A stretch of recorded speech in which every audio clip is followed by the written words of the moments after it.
and join us, shall, because on tonight's program, we're going to be discussing our bread and butter. We're going to be discussing our wheelhouse, which is Black excellence. It is intelligent Black society. You have to understand that when we talk about industries that you own, in reality, the American music entertainment industry, that we built that. We built that from soup to nuts. It didn't exist before we came along. American music did not exist before we came along. The problem has been that we have not gotten our proper equity out of the music game. And I'm going to talk about that because we're talking about business. I'm not here to talk about entertainers. I'm here to talk about business, okay? Let's discuss business. Before we get to that, though, I do want to say thank you to everybody who listened to last night's program and contributed. I talked about the fact that, like I said, I want to make a public gesture regarding this Allison Morris situation at MSNBC in New York. I want to thank everyone who has contributed to it. And you're about to hear something that you never heard from anybody else here before. I want to thank you. I want to thank you all. Your support has humbled me, as always. It has been a very humbling thing to see that, to know that I've got this type of support from people. I want to say thank you. I also want to say that in regard to this particular issue or this particular situation that we want to deal with in New York, I am asking that people not send contributions for that. If you want to send a contribution to support the program, of course, you definitely can. The Streamlabs, the Cash App is open. The PayPal, of course, is available. But as far as this situation in New York, I'm taking that one on myself. It's not a cheap thing. It's not a little thing. And like I say, logistically, we have to see what happens. Humbled. I really have to see what happens. I'm humbled by the fact that so many people have so much faith that we've had so many situations where people were like, it can't be done. And then we here at the Black Channel figured out a way to get it done. From the billboards for Gentrified, for Botham Jean, for Race War, things you never imagined that you would see in your lifetime. Things that you figured, there was just no way we'd be able to pull it off, and we pulled it off repeatedly. So we've gotten to the point that people just trust and rely on us to be able to do this. When we say this is something that we want to do, they just assume, hey, this is Jason Black. It's going to get done. I want to tell you, thank you very much, because I've tried to be a person who gets things done in the real world and is reliable for getting stuff done in the real world, not sitting on the internet, bumping your flabby gums about things you can't do, and then crying and bemoaning, talking about if the government don't give it to you, it's not going to happen. In Intelligent Black Society, we make it happen. So I want to thank you all for that. But I really want to take this on myself for a number of different reasons, but also because logistically, not really sure what will happen there. And I don't want a situation where people contribute, and then if for whatever reason, if we're not able to get things done we want to and whatnot, I don't want a situation where people are saying, oh, look, see what happened here. So right now at this time, if you want to contribute, you can contribute for the program, certainly. But as far as this particular operation that we're pursuing in New York City, I'm going to see about taking that one on myself as far as that's concerned. So I'm asking at this time, I want to thank you. No disrespect to anyone and everyone. Thank you so much for your support about this. You have humbled me beyond words. I appreciate that. Until we have much more of an idea about which way things are going, like I say, yes, it's going to be a hideously expensive thing, and everything in New York City is hideously expensive. But we're going to see about getting that done, and we put our money where our mouths are here. So thank you very much for that. But going forward here, if you want to contribute, you can definitely contribute for the program. If and when things come together as far as the situation in New York, you're definitely going to be the first ones to know, or definitely you're going to know about it right before Miss Morris finds out about it. So thank you very much for that. Just wanted to make sure we got that taken care of here first. A little housekeeping there. I want to talk some business. I want to talk getting things done. I want to talk about the fact that there are no excuses. I want to talk about the fact that really power and technology and ability has been so democratized that any individual who is serious about getting things done, you can get it done. And you're going to hear a few callbacks to things that you've been told previously here on the Black Channel, because we're not the folks who whine and complain about what can't get done. We're not selling baby bonds, we're selling Black empowerment. So I was going through YouTube a couple of days ago, and for whatever reason, they had recommended to me a video by Doja Cat. Now, when I saw the name, I immediately knew who it was, but I didn't recognize what I was seeing on YouTube. It's a video called Boss B, because calling themselves female dogs is the way to go now. If men do it, it's bad, but if women do it, well, I guess, all right, there you go. But in any case, it was a video called Boss B for the soundtrack of the new movie Birds of Prey. And I'm sitting here looking at it. I mean, first of all, it's very clear that somebody has looked on YouTube, and that's where the people are going to get stars for the music business and whatnot, YouTube and Instagram. If you can get a big enough following in those places, somebody in the record industry is going to mess with you because you've already got a following of millions of people if you've done it properly. But when you listen to this song, Boss B, I mean, she sounds, this chick Doja Cat on this song, because her previous work, she sounded different. On this song, she sounds just like Nicki Minaj. Just like Nicki Minaj. So it's very clear that somebody somewhere has decided that once again, they couldn't get it done with Iggy Azalea. So once again, they're going to go for the shot and they're going to see if they can knock off Nicki Minaj or replace her with somebody else. Since Nicki Minaj's personal life is just a train wreck at this point. So it's very clear now they're targeting to cultivate the next thing. Hey, did any of you think Cardi B was going to be taken seriously? They plucked her out of obscurity. Look where she is today. So, like I say, when I was a child, you needed talent to make it in the music business. Today, you just need a nice midsection and some breast implants, or in Doja Cat's case, breasts that are big enough to be breast implants, and we won't get into that. But there was but the real thing that caught my attention about it was that I saw that. It's like Boss B and Birds of Prey soundtrack, and the first thing that hit my mind, not on some hater stuff, but the first thing that hit my mind was, ain't you the chick who was singing Cow Goes Moo? Aren't you the one who was dressed up in a damn cow outfit like Chick-fil-A?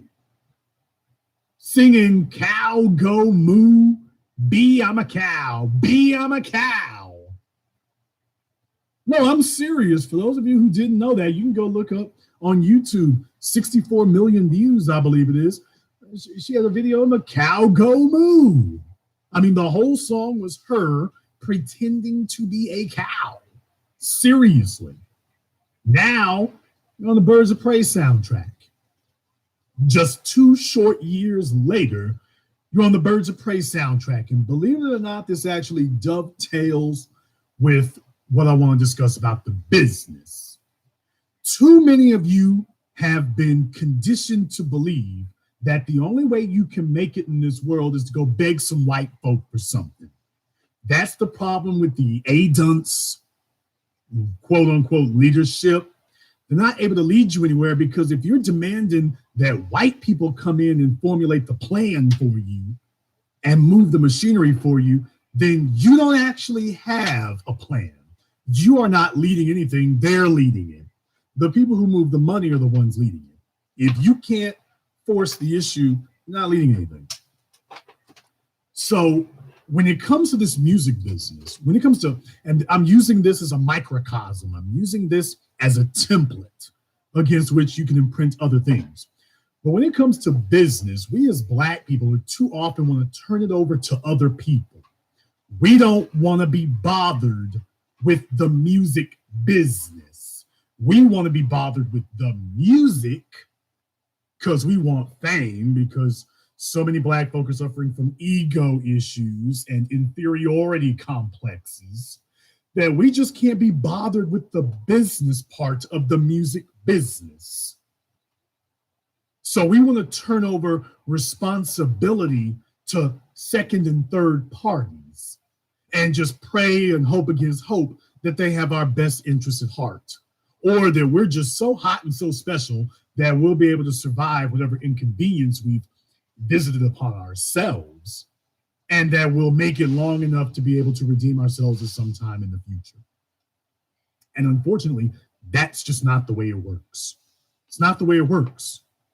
So tonight, I want to deal with the bolts and the nuts of this. I want to really get down to the grassroots and the nitty-gritty and really cut to the quick of this, about why there are no longer any excuses. There haven't been excuses for a long time. You've had too many individuals prove to you that there are no excuses.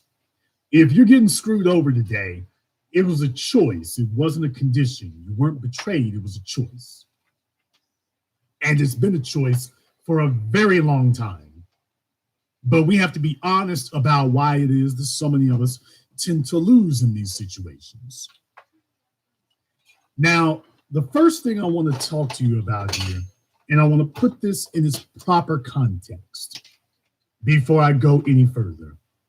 The first thing I want to talk about is the fact that as Black people, we have not decided to take the reins upon ourselves and to build something, to recognize the talent and the value that we have, and to not take a deal until it's the right deal. I've talked about this in context of New York before. New York is famous for churning out rappers and singers and everybody else who routinely get screwed out of their money. They sit up here and sign bad deals. They sign slave deals, even though they've been at the epicenter of the entertainment industry for decades and decades, since its very beginning. And yet they're the number one group of people who constantly get messed over. So how is it the people who have been most involved for the longest period of time and spent the longest period of time being involved in this industry have gotten screwed over and continue to get screwed over the worst? It is because they don't see themselves as in the music business until they go broke, or until they were waiting for $1 million check that they never got. Now, switch over to the South, Louisiana and New Orleans, Atlanta. You don't hear the same list of complaints out of those places. Cash Money Records. Brian Birdman Williams said he wasn't signing a deal with Universal until it was the deal that he gave them. No Limit Records. Master P is probably the most notorious and famous story of all, that basically he wound up with 80% of the money and told the record label and distributor, you know, you can get the other 20%, but I'm taking the rest of it. He held out for the right deal because he built it himself. He showed them that this is going to fly with or without you. So they did so much better than Eazy-E and Ruthless Records ever did as far as negotiating terms. They did so much better than Death Row ever did. So that's why so many people in the music business look to Master P as the mentor. Because by listening to him, you just think, oh, that's just some old country Southern nigga. He beat the brakes off of New York coming and going with the terms that he negotiated. While you have a bunch of rappers out of New York still screaming and yelling about their publishing and their masters. And this is really unacceptable. 50, 60, 70 years after Cadillac Records and the Ink Spots and Temptations and the Four Tops, and we can go on and on. When you see movies like The Five Heartbeats, there's really no excuse there was no excuse since Sam Cooke, people. If Sam Cooke knew it, Everybody knew it. If James Brown knew it, everybody knew it. If Ray Charles, blind as he can be, knew it, everybody else knew it. The difference is we just need to be honest about this. Most Black folk aren't really interested in building a business. They're really interested in replacing their white employer because they believe they don't really want a business. They just don't want nobody telling them what to do. So you enter the world of economic enterprise thinking and operating like a single mother, like a rebellious teenager, as opposed to a competent business person thinking and acting strategically in your interests. Nipsey Hussle was probably the most recent example of exactly what I'm talking about. This was a guy who he made it clear what his value was. He was selling that mixtape, I think, for $1,000 each. Jay-Z got a bunch of them. And he was able to sell them all. It was a limited run of them. They were $1,000 a piece, I believe was the price for them. And that was to prove to the record companies, hey, what I said on Check Me Out, I wasn't joking. Go listen to Nipsey Hussle's Check Me Out. Listen to the very beginning of that song. You Nipsey Hussle, you in trouble. Pay me now or pay me double. So what he let them know is I'm not rushing off into anything. And even though, Victory Lap was it took years and years for that to get done. And the record companies were kind of like, oh, well, don't worry. He'll eventually fold. He'll get desperate. And no, he was making a lot less money than he would have beforehand, but he was unwilling to sign a deal until it was the deal that was correct.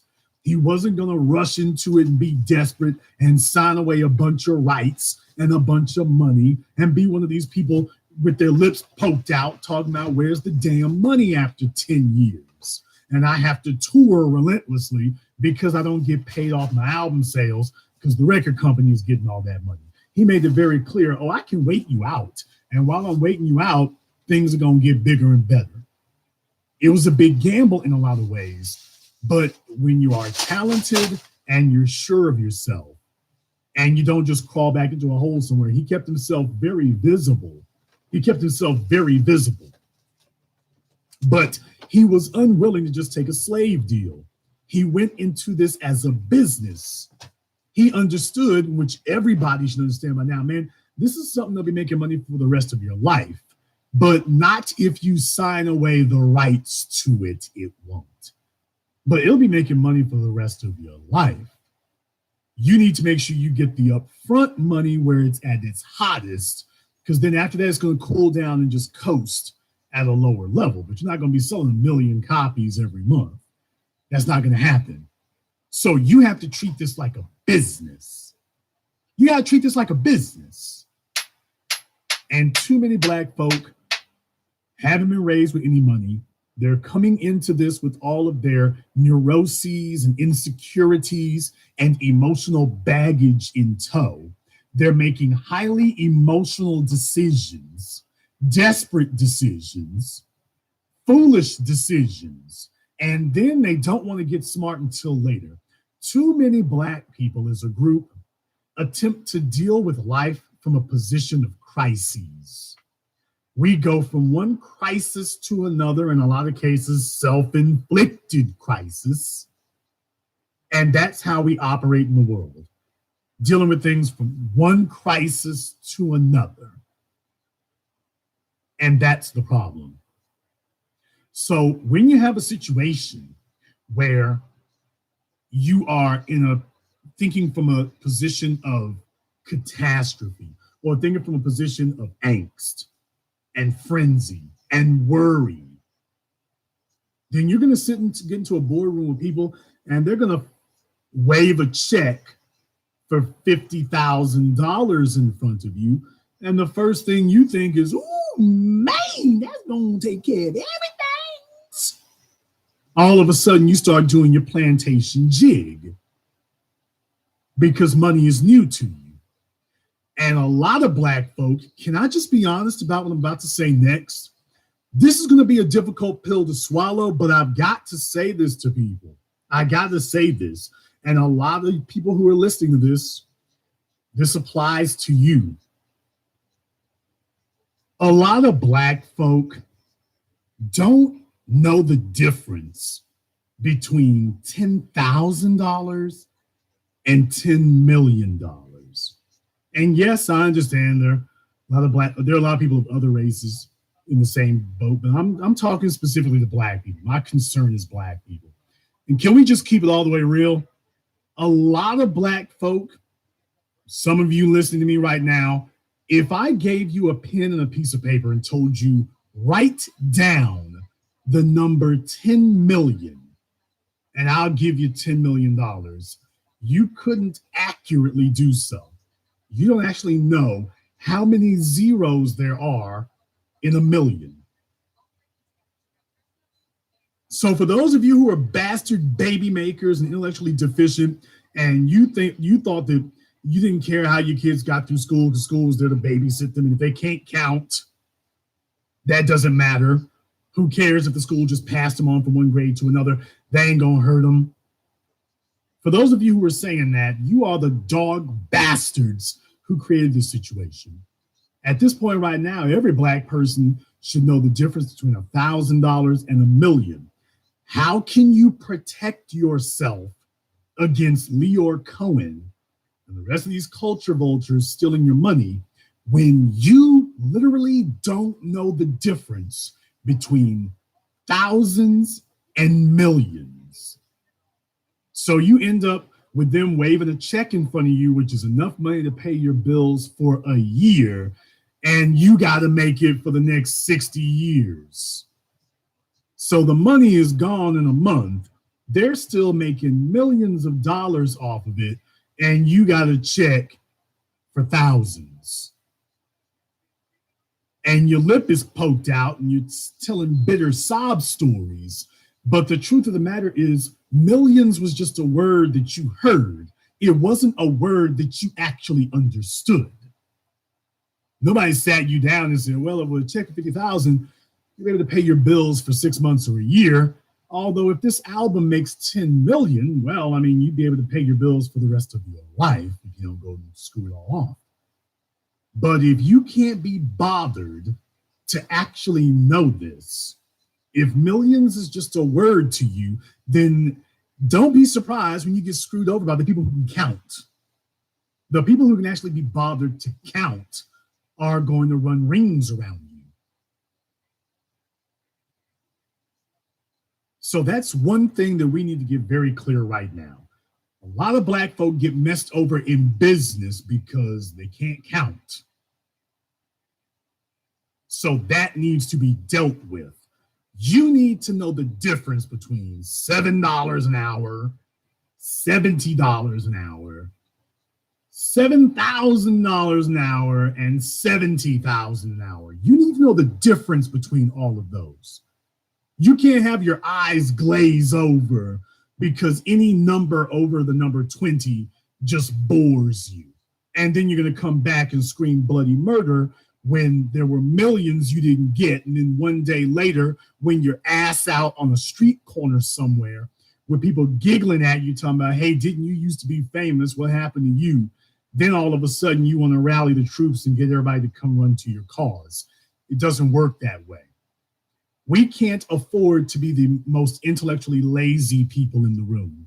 We can't afford that because we bring value to the table. The problem is a lot of Black folk can't actually count the value that they bring to the table.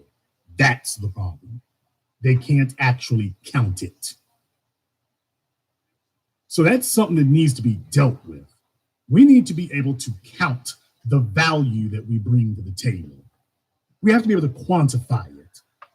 We can't depend on the people on the other side of the table that we're doing business with to protect our interests. It's our job to protect our interests.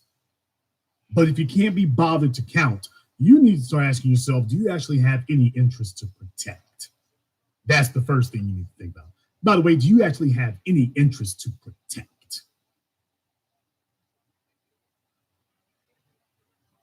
I mean, if you can't be bothered to not want to get screwed over before you sign your name on something, then you got to ask yourself, do you actually have any interest to protect? How can we protect you if you won't protect yourself? That's a really core question that we need to ask. How does anybody protect you when you're not attempting to protect yourself? Now, I was reading a few days ago, and much has been made about P. Diddy and his comments that he made about the Grammys and that they don't respect Black people. And something happened right after he did that. What I'm going to do for you here is I'm going to read from complex.com and a story that Joe Price did. And I've got a take on this that may surprise some of you.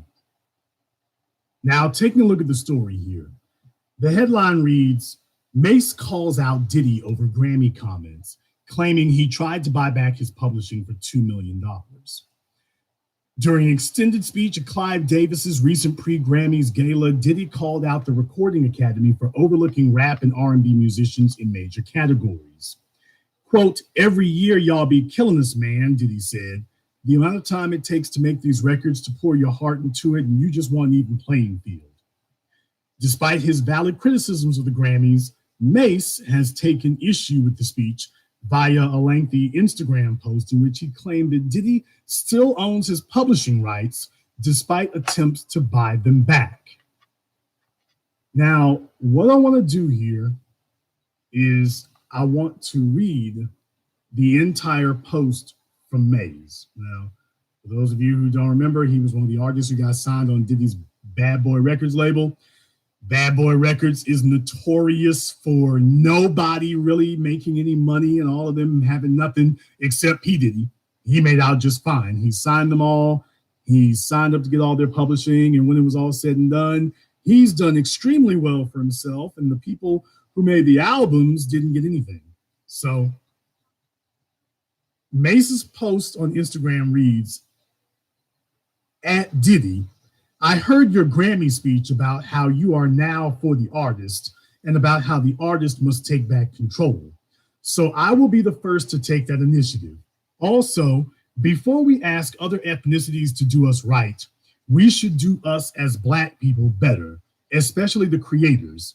I heard you loud and clear when you said that you are now for the artist. And to that, my response is, if you want to see change, you can make a change today by starting with yourself. Your past business practices knowingly has continued purposely starved your artists and been extremely unfair to the very same artists that helped you obtain that Icon Award on the iconic Bad Boy label. For example, you still got my publishing from 24 years ago, in which you gave me $20,000, which makes me never want to work with you, as any artist wouldn't, after you know someone is robbing you and tarnishing your name when you don't want to comply with his horrendous business model. However, people would always ask, what's up with Maze? So I would be forced to still perform to not look crazy when I was getting peanuts, and the robbery would continue. So many great moments in people's lives in music were lost. But again, I rode with you in the face of death without flinching, and you still wouldn't do right. I never said anything because I wanted to wait until I was financially great so I can ensure that I was addressing this from a pure place and not out of spite. To add insult, you keep screaming Black excellence and love, but I know love isn't free. So I offered you $2 million in cash just a few days ago to sell me back my publishing. As his biggest artist alive, that always show you respect for you giving me an opportunity at 19 years old. Your response was, if I can match what the European guy offered him, that would be the only way I can get it back. Or else I can wait until I'm 50 years old and it will revert back to me from when I was 19 years old. You bought it for about $20,000 and I offered you $2 million in cash. This is not Black excellence at all. When our own race is enslaving us, if it's about us owning, it can't be about us owning each other. No more hiding behind love. You changed, give the artists back their money so they can take care of their families. Now, on the one hand, you all know I have never, ever been a friend of Sean P. Diddy Combs. I've always criticized him. I have always condemned him. Just a couple of days ago, I did so, and I've been consistent about that. But at the same time, we got to be honest here. Folks, O'Shea Ice Cube Jackson, he didn't have to be an old man to realize the deal that he had at Ruthless Records was no good. He didn't have to be an old man to realize that. There are too many black folk who want to make decisions now and get smart later and then complain about it. People, we have known about the treachery of these contracts in the recording industry since the beginning of the recording industry. And too many black folk want to associate or get associated or familiar with terms long after the efficacy of doing so has expired.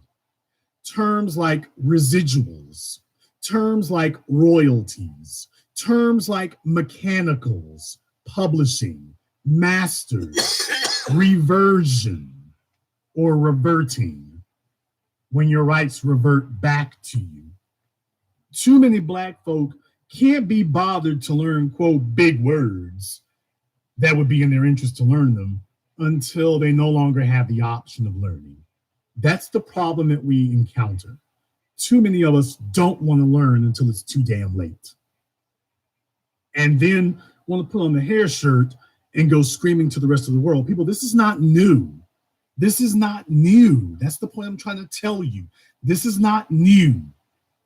This is the same old song and dance that repeats itself decade after decade after decade, with black people complaining that they died and they didn't get their money or didn't get enough of it, that they were given the advance on their records and their contracts, even with an attorney, very clearly spelled out what they were supposed to do. If they got an advance, you have to pay that advance back before you can get the publishing rights back. Sir Mix-a-Lot did an interview with Vlad TV where he talked about that. When he got his first advance and the royalty payments and whatnot, he blew all the damn money. And he had to actually go back and start getting the money back again before he could go buy his publishing back. He very nearly didn't get his publishing back because he had spent all the money. So let's just be very clear. And I want to say this directly. If somebody was able to make a record contract where they gave you $20,000 and now people, this is Mason M came along damn near, a decade after NWA and everything. So we already knew about the Ice Cube situation. Everybody knew that. But in that New York market where they value being famous over being financially set, just being able to roll with P. Diddy, who even at that time, he was a shady character at best, they were more concerned with being famous than they were with being financially set. And P. Diddy saw it, and he took advantage. He took advantage of guys who were in the music business, but were only concerned about the music. They weren't concerned about the business. So if he was able to do that trick the white folk do and wave $20,000 in front of you, why should he pay you millions if you're willing to settle for $20,000 and no publishing? At some point, aren't you responsible for saying, okay, I want ownership of the music, and since I'm the one creating the music, I should get the majority of the money. So I want to know where all of the money, every time somebody buys an album, I want to know where each percentage of those dollars is going. And you tell me, I will discuss with you about what we're going to do here. And after you tell me where all the money goes, I will tell you what the deal will be to get me to make this album, because you need an artist who can make the album. I can make the album, but we're going to make this album on my terms. And I'm either going to do it with you or I'll do it with someone else. But I'm making this album on my terms. That doesn't mean that you won't get anything, but what it does mean is you're not going to screw me over. You have to walk into these negotiations, people, and you've got to treat it like business. But Maze was looking for P. Diddy to look out for Maze's best interests. Now he's screaming bloody murder decades later because P. Diddy was looking out for his own interests and not Maze. Why didn't Maze read that contract? More to the point, did Maze know the difference between $20,000 and $2 million? I'm not being condescending or insulting or denigrating. Did he know the difference? Because if he truly believed that his album would generate millions of dollars, how in the world did he end up walking out that door with a check for $20,000 and no publishing? How did that occur? Now, either he doesn't know the difference between 20,000 and 2 million, or he didn't care. And at some point, you're responsible for your understanding or lack thereof. At some point, you're not getting screwed over anymore. At some point, this is just willful ignorance. This is somebody who's too intellectually lazy to be able to investigate the business that they're getting into. This is somebody who knows that millions are being made, and yet he consciously, deliberately walked out the door with a check for $20,000 in a business where he freely concedes that the money is measured in millions, not thousands, but he walked out with a check for $20,000. Either you didn't care about those other millions, or you couldn't actually count up to 1 million. So you took what they gave you and hoped for the best. But at some point, people, you're responsible for this. At some point. Now, that doesn't mean that I think that P. Diddy should keep Maze's publishing rights. But folks, it's the year 2019, and we're still hearing about artists out here signing 360 deals and slave deals and every damn thing else. This is in an era of social media where you can get an unlimited number of followers on Twitter, Instagram, or Facebook, and we're still seeing artists out here whining about not having their publishing when they should have walked in the door saying, this is the publishing and this is the masters, and I'm going to retain both. Now we're going to discuss a deal absent those, or we're going to discuss a deal that's very favorable about my publishing and my masters. But that is the only way we're going to discuss this. But there's something else I want you to think about here. A lot of these folks are getting messed over by the strongest personalities in the room. Listen to Maze's album. He was talking in a real low, slurred voice and whatnot. P. Diddy was better than him, even though P. Diddy talks in that slow ADHD monotone. Yeah, but he was a little bit quicker than Maze was. I noticed that about the Bad Boy Records label. Everybody talking that slow, remedial slur, slurring their words. So no wonder they all fell in line behind the strongest personality. Now, he's somebody who wouldn't have been able to make it half an inch with me, but with these other cats, he was able to wrap them up and use them and play them like a fiddle. So you're actually watching a bunch of people who got exploited by the strongest personality in the room. Even if his personality wasn't titanically powerful, he was more powerful than them. Out of all of them, he was the alpha. He was the smartest person in the room. And thus they all had no choice but to fall in line. How many of them consulted their own lawyer? You see, whenever you go into negotiation, for example, if you're going to buy a house, you need to have a real estate lawyer. You need to have a real estate lawyer, not the other people's lawyer. You don't ever do that. If you have an auto accident or whatever, you hire your own lawyer. You don't let the insurance company's lawyer or your employer's lawyer or the other party's lawyer, you don't let them negotiate for you or offer you a deal. You hire your own lawyer so that you are dealing with someone who is ostensibly supposed to be looking out for your best interests, that they are being paid to protect you, not the other people. They're here to get the best deal for you, not the other people. But there's another way for you to make sure you don't get screwed over.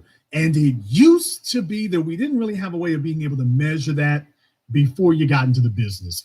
Being able to measure your worth before you signed up with a record label, it used to be a little bit harder, although it was not impossible. People do a live performance and see how many people show up, and you can find out what your worth is very quickly. So if you're able to make $500,000 on your own, let's just really lowball that. Let's just say you can make $100,000 on your own. If you can make $100,000 on your own and some corporation comes to you talking about, we'll give you a check up front for $50,000 and we'll hold your publishing and your masters and your residuals, you'll immediately know to tell them kick rocks. I already made $100,000 on my own. But that's because you can measure your value. When Nipsey Hussle put out that first mixtape, he had charged $100 for each of them, and he had sold 1,000. I'm gonna say the digital copies were free, but if you wanted the physical copy, he charged $100 for it and sold 1,000 of them. Then he came back and made another mixtape album where he only made 100 of them physical copies, but this time he was charging $1,000. Nipsey Hussle wanted to see what his real worth was. He wanted to quantify what it was, but he also wanted to show the record labels, I can move weight with or without you, and this is how much the people say I'm worth. So when he went to the negotiating table, he wasn't guessing his value. No matter what insecurities you might have, no matter what insecurities your parents might have, no matter what ignorance they might have, it doesn't matter how ignorant or foolish your parents are, you need to be able to investigate in yourself. Start pricing and see how much you can really get. And then don't start boo-hooing about what you are getting and what you're not getting. If you're not getting what you think you should be getting, maybe you're not worth that. So you have two options: lower your price or increase your value so that you can get the price that you want. Those are your two options. We here at the Black Channel have demonstrated to the world our proof of concept. 7 a.m. was not the greatest production value ever. It was certainly a lot better than anything else out there. But we used that as a platform from the beginning, and we started raising the value of it. By the time you get to Race War, people think that I shot that on a red camera with hundreds of thousands of dollars worth of equipment. And yes, I did have professional quality equipment, but I also used professional standards. I raised the value of what I did.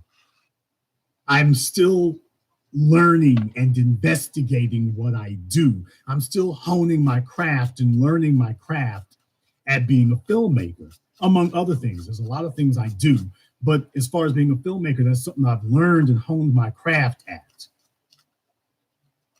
so that I increase the value of it. So that when I talk to people about my films, I know what the value of it is because I know what I've done myself. So if the numbers that they don't come back to me with, if they don't sound like multiples of what I can already do for myself, then I know, yeah, we don't really need to talk anymore. As Black people, we make too many decisions out of crisis and out of fear and out of ignorance, instead of sitting down and making decisions out of knowledge and mastery, which is what we should be doing.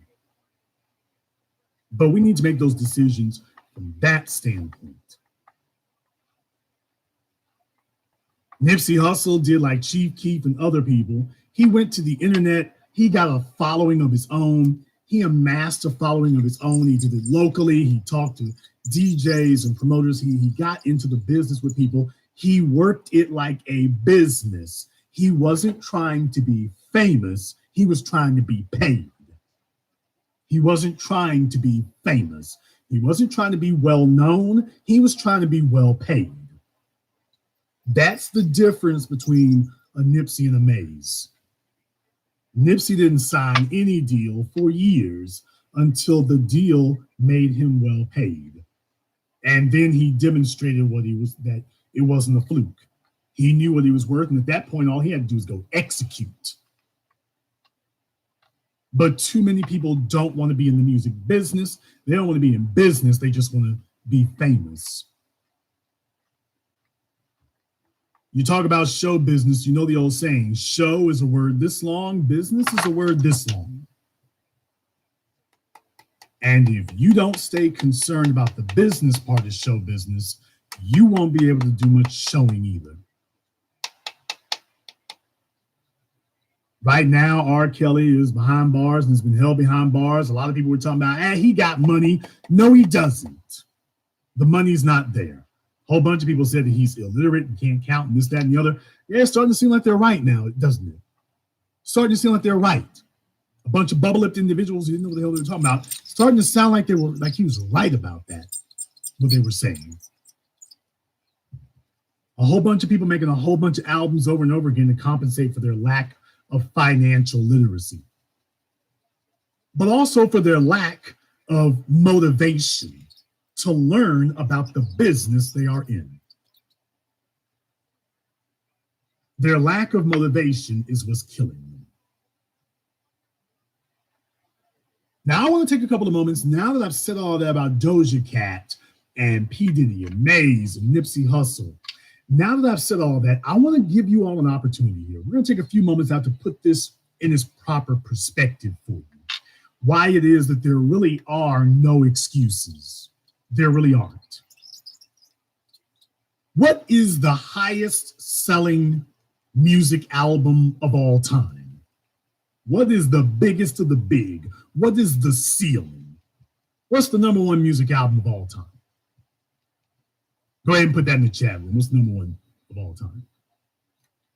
You got that. Thriller. Michael Jackson's Thriller. But do you actually know anything about that album? Because remember, that album is ancient by our standards now. Thriller was released in 1982. That album is almost 40 years old now. We're talking about Elvis Presley. Folks, Thriller is almost 40 years old now. I know I got a lot of y'all feeling old right now, but the number one selling album of all time, never been touched. It's still in no danger of being touched. Thriller is almost 40 years old. It's 38 years old as I speak to you right now. Well, almost 38, but you get the idea. A little over 37 years old. Old enough to be a lot of y'all's daddies. But have you thought about the fact that an album that's almost 40 years old, did you consider the technology and the equipment that must have been used to make that album, and then compare it to what you have available to you today? What was the equipment that they used then? Has the industry moved forward and progressed and advanced since then, or is it the same? Well, I'm here to tell you, I did some investigation into it. I looked into it for myself because I've always told you all, you've got more music recording capability in a desktop computer than Michael Jackson had when he recorded Thriller. Now, Thriller was recorded by Bruce Sweden, and he worked with Nipsey Hussle and worked with a lot of people, but Bruce Sweden recorded that album. And I went and I combed over a bunch of interviews with him, and I was able to assemble many of the main parts of the recording studio. the main pieces that you need to be able to record an album. Now, this is by no means a comprehensive list, but I'm talking about the really main, major backbone things that you need. And I want you to listen to some of this in the context of 37 years later, after this was the most successful album in music history.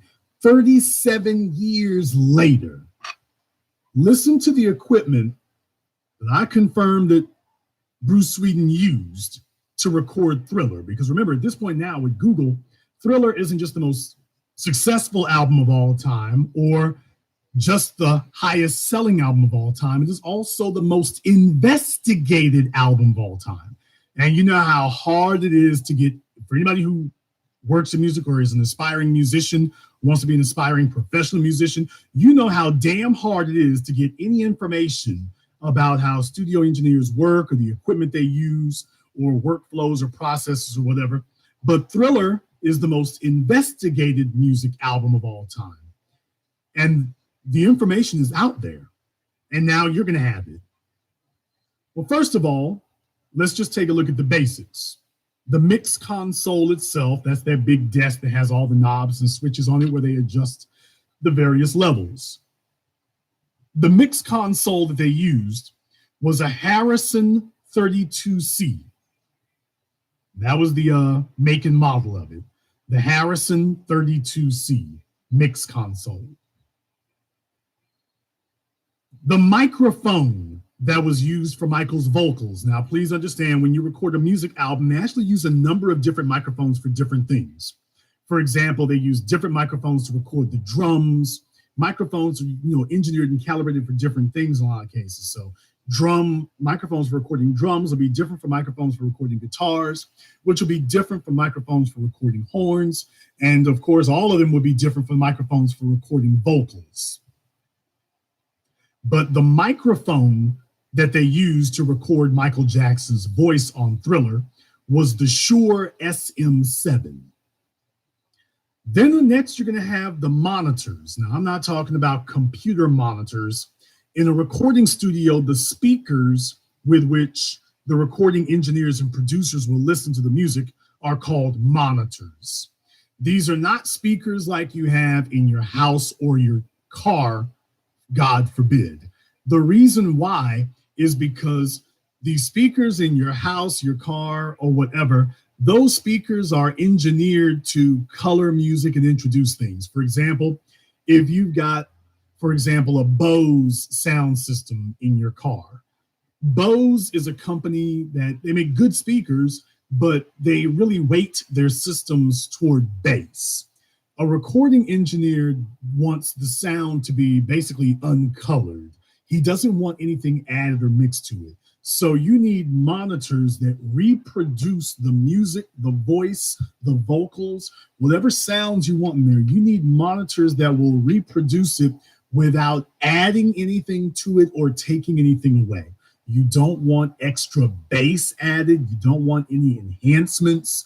You want to hear it exactly the way it was made. So the monitors they use generally will run at only like 85 decibels. They're not these tremendously powerful things, but they don't need to be.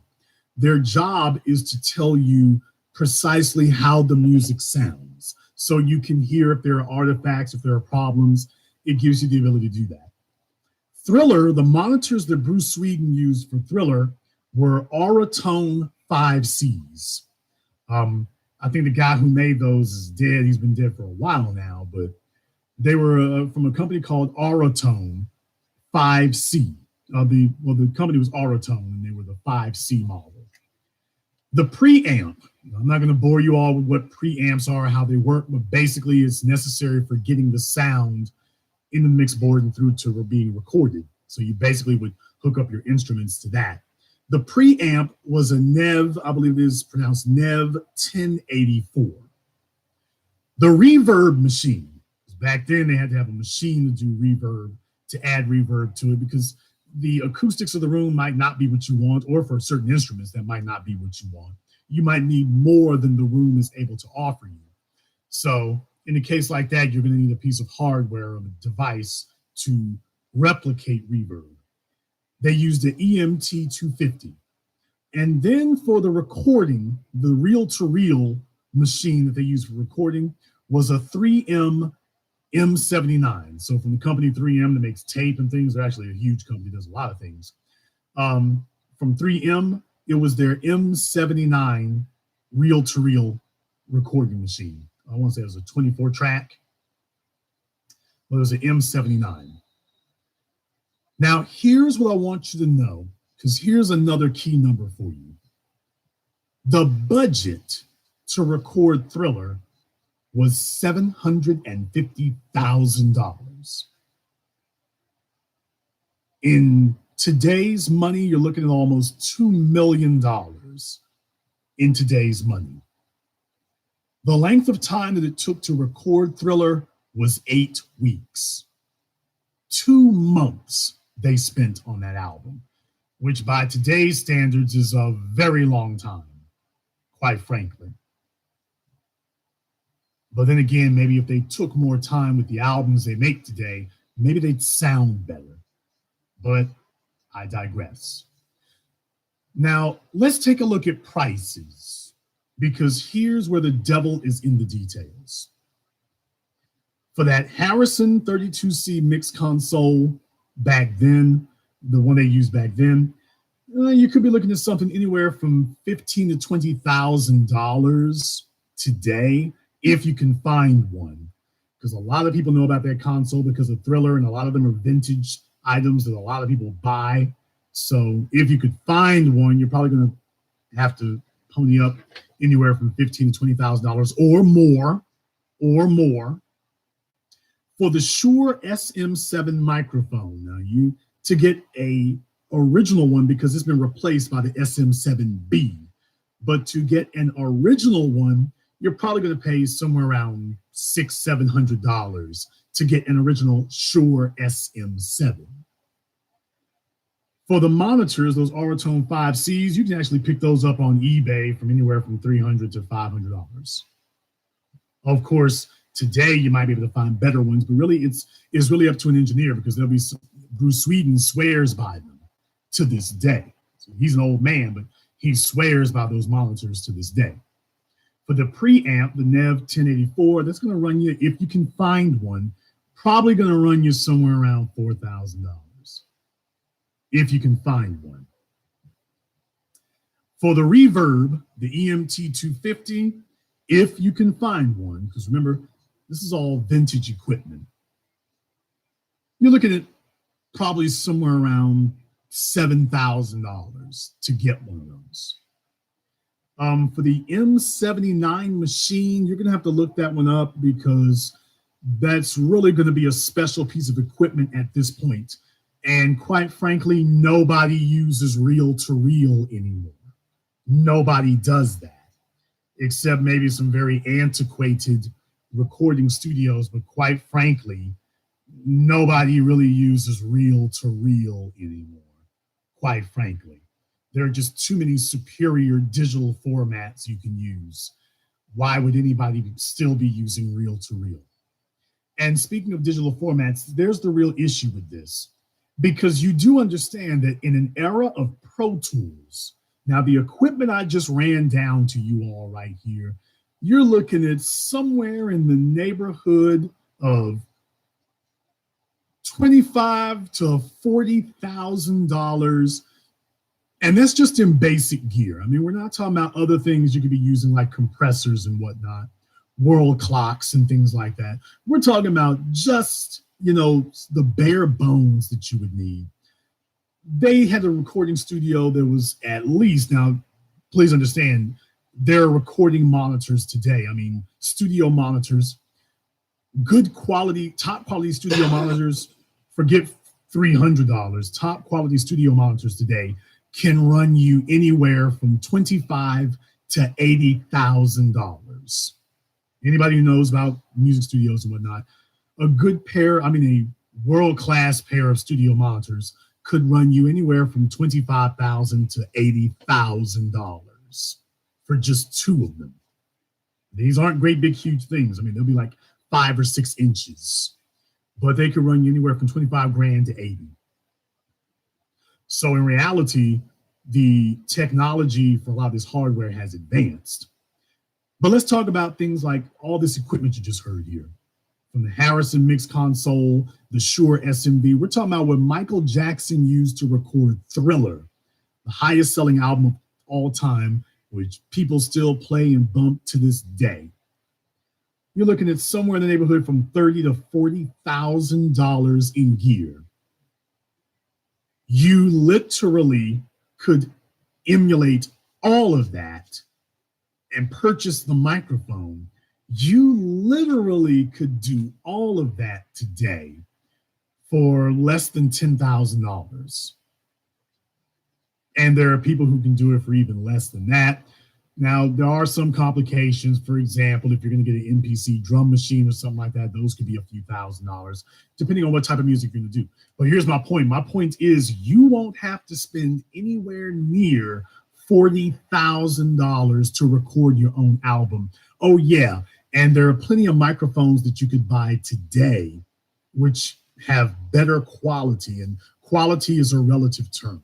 Because really, in a lot of cases, the microphone technology in a lot of cases is still the same, but depending on how you want your voice to sound or whatever, there's no reason you can't buy a microphone for $500, $1,000, especially when Michael's microphone, you could pick up the exact same one today for $600 or $700. And you can get better microphones like the AKG 414, which is considered to be the best studio microphones in terms of versatility and reproduction. A lot of these, though, are really seasoned to taste and personal preference. But like the AKG 414 is renowned. And we can go down the list. You can pick up one of those. You can pick up one used for $1,000. You can pick up one used probably for $600 or so, depending on how new it'll be or how advanced. We're not even talking about ones like the Newman. We're not even talking about ones like that. I'm talking about you can really get enough gear to be able to replicate what they used for Thriller, for Straight Outta Compton, for Nothing But the G Thing, for Phil Collins, No Jacket Required. But seriously, we're talking about albums that have made Grammys and made hundreds of millions, if not billions of dollars. Today, a lot of this is not, I can't say primitive because it's not primitive, but a lot of it's antiquated equipment because we've got digital equipment and emulators that can, in many cases, surpass these. So the point that I'm making to you here is that in today's terms, you can get a copy of Pro Tools, Logic, Reason, if you really want to go way out. You can get you a MIDI keyboard, a MIDI controller, and an MPC drum machine if you really need to go that route with it, although there are other options. But the bottom line is you can get a copy of Pro Tools for $600, people. For less than the cost of, around the cost of Michael Jackson's microphone that he recorded Thriller on, you can get a copy of Pro Tools to be able to mix down the album. Or you can hire somebody else today who can do it for you. So what I'm telling you is there's really no excuse. There really, really isn't. Hell, for the cost of your damn income tax return, it's really just a question of what your priorities are. Is it your priority to make a proof of concept and invest in yourself? Or is it your priority to bull jive around and hope for the best? Those are the questions you have to ask yourself. But if this gear was good enough to make Thriller on, if they were able to use this gear to make Thriller on then, how much more could you do now? I've said this for years, and I just proved to you all this the truth. You've got more music recording technology and capability on your laptop than Michael Jackson had to make Thriller. You've got superior sound reproduction hardware available for $5,000 than Quincy Jones and the record label spent in 1982 for $750,000 to record Thriller. You're not using tape, you're using digital. One of the techniques that Bruce Sweden used was, in order to keep the recording more clean, what he did, for example, was he would take, and it was a process that he made, but it was just a procedure, not really a process, a procedure. He would, for example, record the vocals, and when he got done recording the vocals, not the vocals, the drums. And when he got done recording the drums, he would take that tape out, and then put it away. He wouldn't record over it, which was the practice at the time. And once he had gotten the other tracks done and whatnot, then he would go back and get the drum track and then record on that. And that basically kept it cleaner, since you hadn't run the heads over it so many times. Well, that was what he used to have to do back then. You don't have to do that now. You don't have to do that anymore. You are able to go straight to recording now. It doesn't matter how many times you do it. You're not going to increase the noise level or increase the oxidation on the tape itself by running it over the tape heads and whatnot so many times. These are things you don't even have to worry about today. I'm not even talking about the noise cleanup technology that you can to clean up background noise, or the hum or hiss on recording. Not even talking about that. Just strictly talking about, by the way, you don't even have to worry about tape anymore. If you are a truly talented person, then there's no reason for you to be getting screwed out of your money. That's my point. If you're a truly talented person who is about your business, there really isn't an excuse for you getting messed over. If you're getting messed over, it's because you couldn't be bothered to learn about the business. Now, I just went through all the investigation for you to explain to you the major bare bones equipment that was used to record the highest selling music album of all time. The standards for you are not as high as they were for Michael Jackson. Go listen to Doja Cat's Cow Go Moo, or the Moo song, or whatever they call it. Go listen to that. 64 million views, nowhere near the quality of Thriller. Hell, it's nowhere near the quality of Thriller if they had recorded it in the backseat of a 69 Impala. And you can sit up here and say you're not a cute, light-skinned chick like Doja. That ain't got nothing to do with anything. Go listen to Eiffel 65 and Blue. Remember that song Blue by Eiffel 65? We can go down the list, people. We can go down the list. If you're truly creative and you are willing to invest in the business of amassing a following of people, Eazy-E had to do it out of the backseat of a car and live in a major metropolitan area. Today, the internet connects the world. The internet connects the world today. You sure you really have an excuse? Are you certain about that? Because I'm here to suggest to you today, no, there really are no excuses. There are just people bringing excuses. And you inhabit a world where nobody's listening to them anymore. I want you to consider that.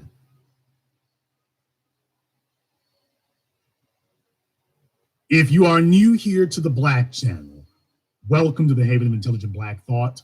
We do this every weekend, over 88,000 subscribers and rising. And content like what you heard tonight, in-depth discussions you can get nowhere else. This is the reason that we've amassed that type of following. If you want to be a part of the program and not miss a second every week, click that red subscribe button and then click the yellow notification bell and check your settings on the notifications to make sure you've selected all notifications. YouTube will arbitrarily unsubscribe people from this channel, so make sure you check to make sure you are subscribed to it. We're not going to let the bad guys get us down. Make sure you are subscribed to this channel and join us every weekend. And to see some of our documentary work that we were referring to earlier, go to our website, blackchannelfilms.com. That is blackchannelfilms.com. Check out our media work, 7 a.m., Gentrified, Ethnic Cleansing American Style, and our newest documentary, Race War, all available and on sale now on Amazon, available for streaming, available for Black History Month and beyond. Make sure you get your copies today, blackchannelfilms.com. And this concludes tonight's broadcast of the blackchannel.net radio program.